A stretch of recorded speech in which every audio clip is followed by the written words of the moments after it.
Gracie, I almost forgot. The Beverly Hills Uplifters dance is set for next month. And all the committees have been named. Clara Bagley is sitting on the committee for Ways and Means. I'm on entertainment. And Alice Peterson is on tickets, and she's also sitting on refreshments. Oh, well, that's interesting. Mm-hmm. Hello, ladies. Oh, Mr. Von Zell. Oh, Harry, hello. Hi. Well, Gracie, aren't you going to say something about Alice Peterson sitting on tickets and refreshments? Why should I? Well, won't that ruin the refreshments? Well, it doesn't matter. If she's sitting on the tickets, nobody will show up anyway. You see, Mr. Von Zell, if you were a woman, you'd understand these things. I guess so, yeah. Well, Gracie, I've got to get in and straighten up the house. I'll see you later, honey. Was Irene Myers at the luncheon?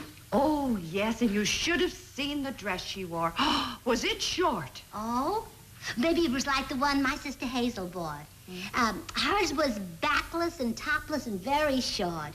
Well, it was so short Hazel couldn't wear it every place. In fact, she brought it back to the store to have it lengthened and found out that it was a wide belt. Well, you see, Mrs. Martin, if I were a woman, you'd understand that. Well, I've still got to get in. I'll see you later, Gracie. Bye, Mr. Von Zell. Bye. Gracie, where's George? I need some money. He's up in the den working on a script. Oh, thank you. Hello, Harry. Hi, George.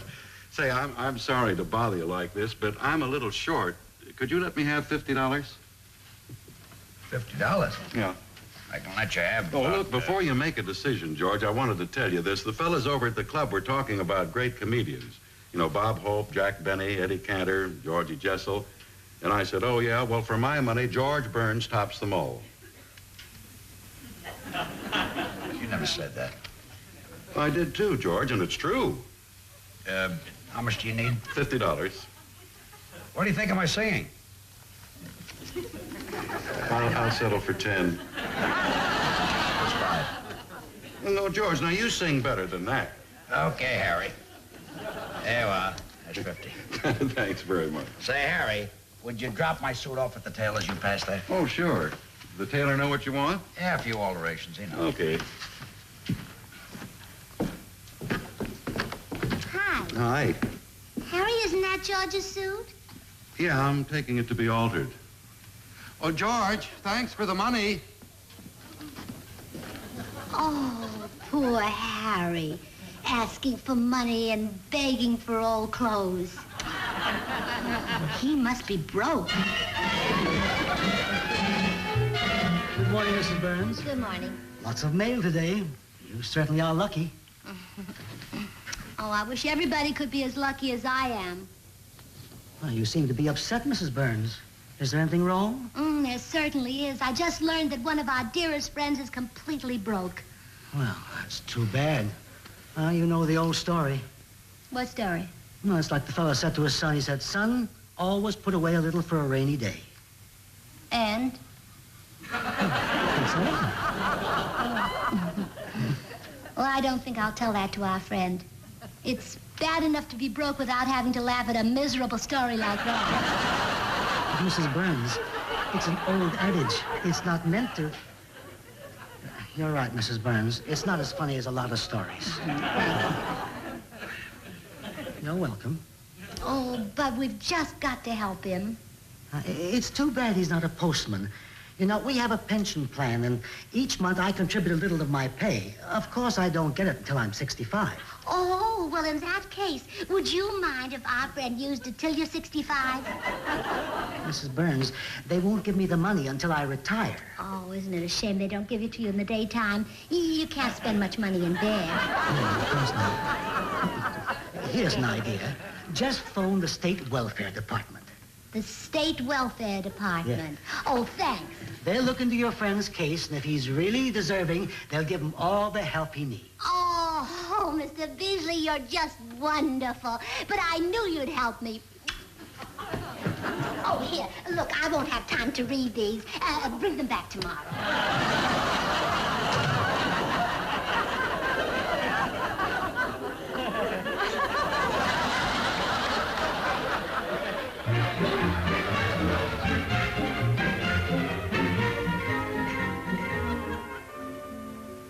Bob, pick up that phone. You'll never believe this. Who told you to call us? Mr. Beasley.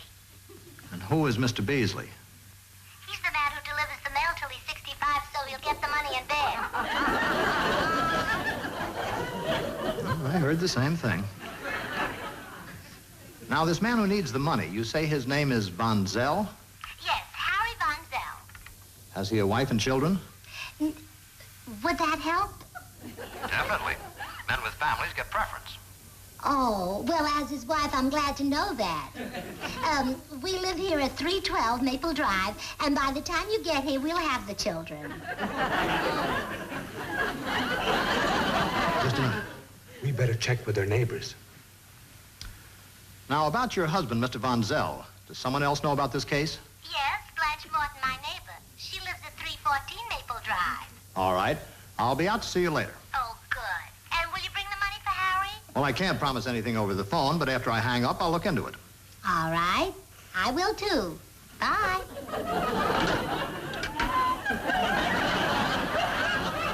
I don't know why he wants to do this. If his phone's anything like mine, it's nothing. Wasn't that nice of Von Zell to borrow $50 from me?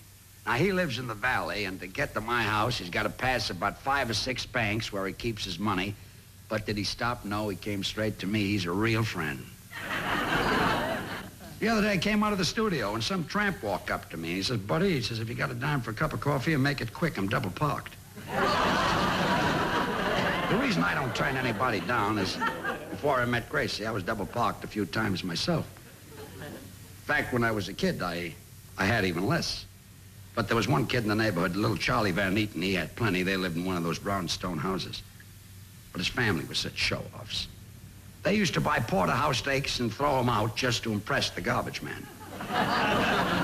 Charlie used to lend us other kids pennies, and we'd have to pay back the penny plus an all-day sucker.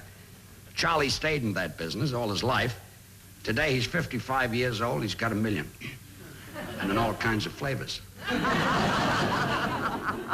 Gracie's grandfather once pulled a beauty on me. He said, George, I'd like to live in comfort. He says, can you spare $200? I just need a few old things. So I gave him the money, and he got him some old Forester, old Crow, 2 cases of old tape. You know, come to think of it, this isn't the first time Von Zell asked me for money. Once he lost his wallet up in San Francisco, and he sent me a wire, and I wasn't home, and Gracie got the telegram. It said, lost my wallet, please send 100. Harry has been giving away wallets for Christmas ever since. Anyway, hello. There.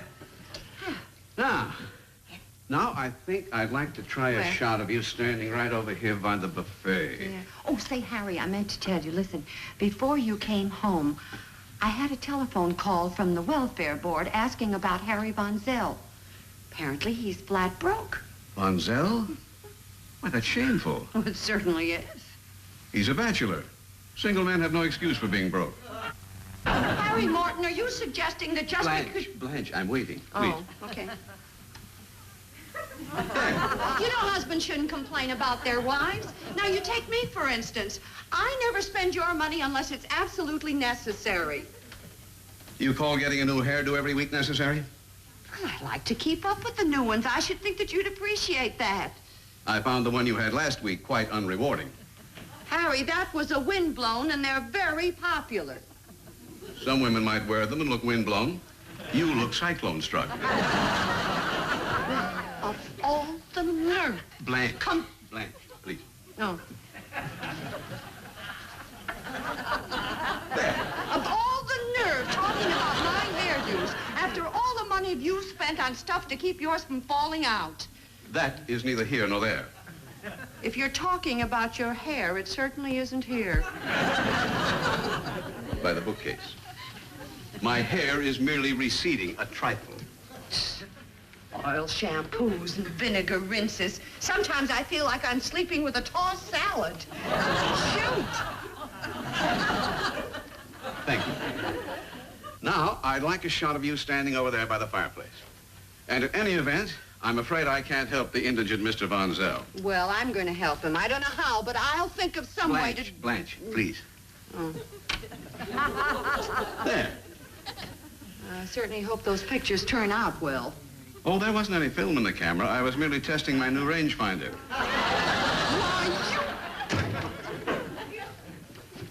Oh, taking pictures, huh?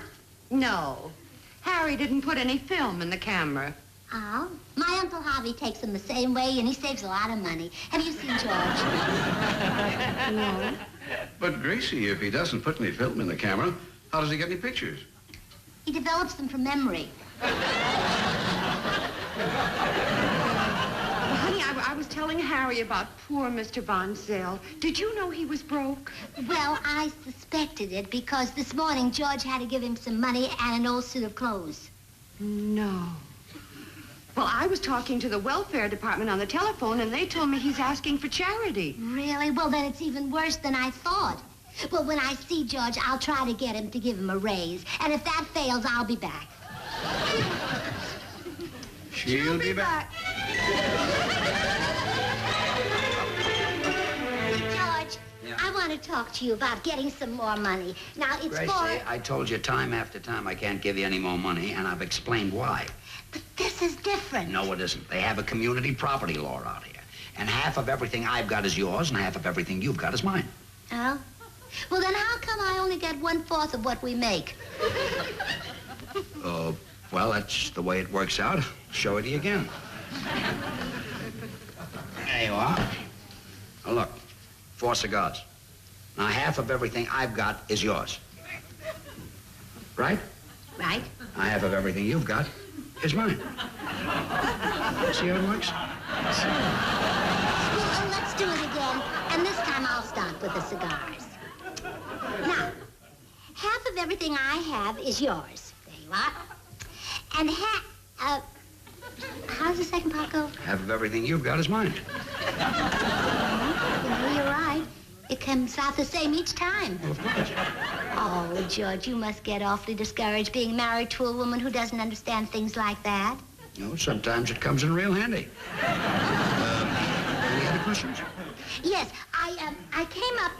Oh, by the way, Harry Von Zell lives in this community, doesn't he? Yes. Well, oh, never mind. Things are bad enough for him now. Well, look, honey, I have to go do my shopping, so we'll talk about this later, huh? Because we have to find a way to raise some money for Mr. Von Zell. All right. What's this about raising money for Von Zell? Haven't you heard? He's broke. Von Zell is broke? Mm-hmm. He's applied for charity. I can't believe it. But he did borrow money from me this morning. How could this happen? Well, maybe you were out of cigars and had to give him money. Well, it certainly comes as a big surprise. Oh, George, we've just got to do something for Harry. Well, certainly. I'm not going to see a friend go hungry. Well, sure, it's desperate. Blanche spoke to the welfare board. Harry makes good money. He must have lost it all playing the stock market. Harry Morton. Broke? Yes? Are you Mrs. Von Zell? Mrs. Von Zell? We're Mitchell and Blake from the Welfare Board. Oh, in that case, I am. Come on in.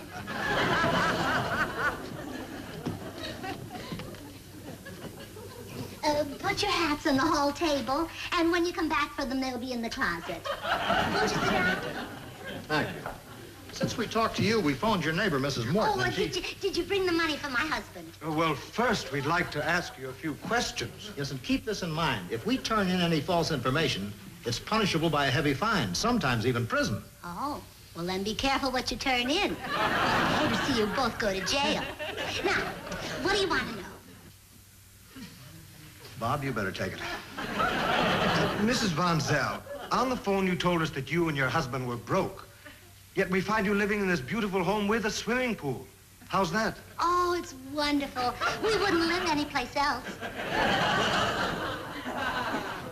He means, how did we happen to find you in Beverly Hills? You must have taken the right bus. Bob, you better take it. I noticed a big car in your garage. Is that yours? Well, sure. Why would we put somebody else's car in our garage? He means in order to have a car like that, you've got to have money to begin with. That's why I called you. We have to have money to begin with. Bob, you better take it. Mrs. Von Zell, you are either non-compos mentis or this is a flagrant attempt at fraudulent chicanery. I simply cannot understand it. Well, naturally. If you use smaller words, you'd know what you were talking about. He means you're either nutty or crooked. Now, which is it? Bob, you better take it. Okay, I will. Now, this has gone far enough, Mrs. Von Zell. We're going to get to the bottom of this. Hello. Who are you? Mrs. Von Zell, you tell him who I am. Well, he's the painter. How would you like your walls? Well, I'd like them bluish green, sort of like a yellow. More like a white? Yeah, white walls. White that's walls is nice. Come on, Bob, let's go. Goodbye, Mrs. Von Zell. Goodbye.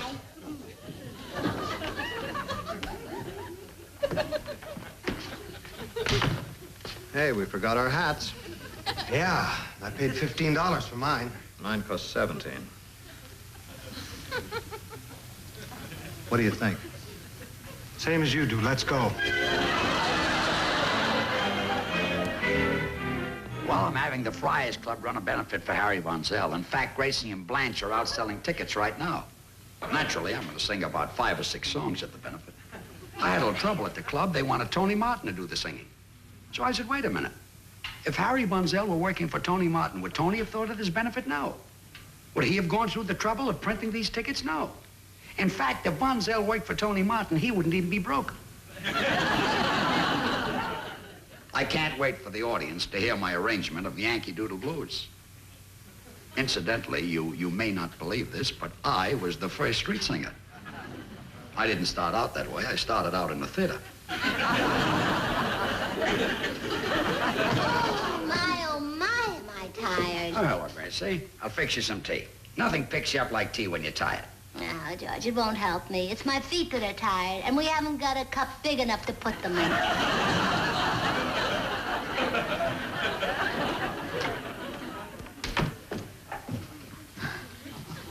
How did the tickets go? Oh, fine. I guess Blanche is still out selling them. Good. How many did you sell? How many did you give me to start with? 25. Oh, I wish you'd given me 50 or 100. You know, you'd be surprised how friendly and helpful everybody is. Now, for instance, the woman whose house I went to first, she was very nice. She opened that little window, you know, in the door, Yeah. and she said, well, I'm taking a bath in the tub now, but if you come back later, I'll let you in. And I said, oh, I don't want to get in the tub with you. I just want to sell you some tickets.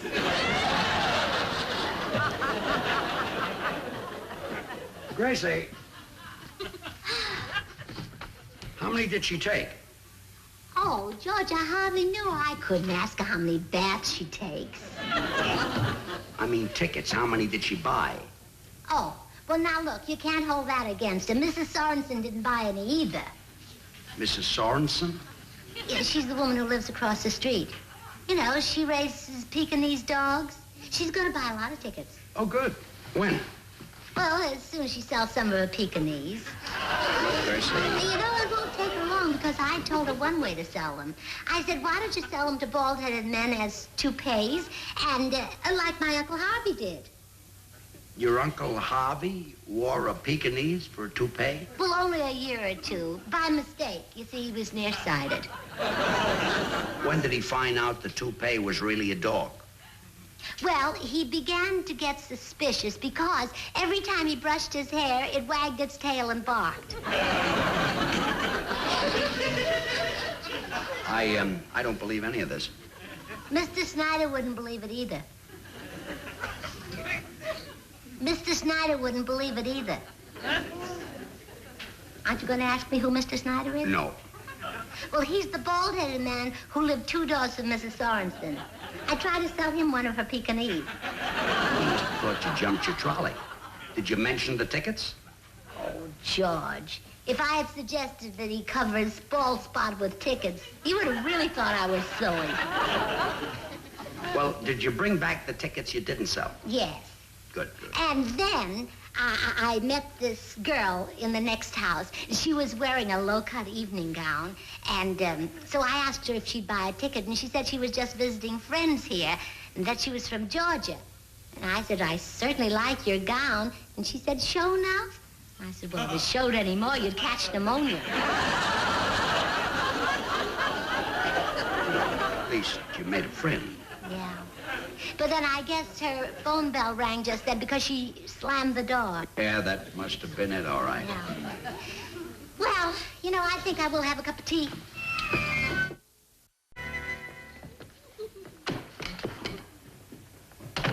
Hello. Oh, hello, Harry. What's all this? What's all this? Thanks to what you've been telling people, everybody's sending me their old clothes. George, I am not broke. But I heard the girls talking. Here you are, you loose-lipped fabricator. I don't know what you're talking Look what about. our friends have been sending us just because you told people I lost all my money on the stock market. But, Harry, I never... There. You can keep them. There. You can keep them. Oh, George, how many times have I told you to hang up your things when you take them off? Yeah, I was a little careless. Well, Gracie, there isn't going to be any benefit. Harry Von Zell isn't broke. Oh, isn't that wonderful? Wonderful. I've got a great arrangement of Yankee Doodle Blues for 32 pieces. And in the second chorus, I had all the trumpets muted. It was just murder. Oh, well, don't feel bad. Wasn't that good? Was it good? Listen to this. Oh, boom, boom, boom, boom, boom, boom, boom, boom, say, have you ever been away? Boom, boom, boom, boom, boom, boom, boom, say, have you ever been away? Boom, boom, boom, boom, boom, boom, boom, have you ever been away?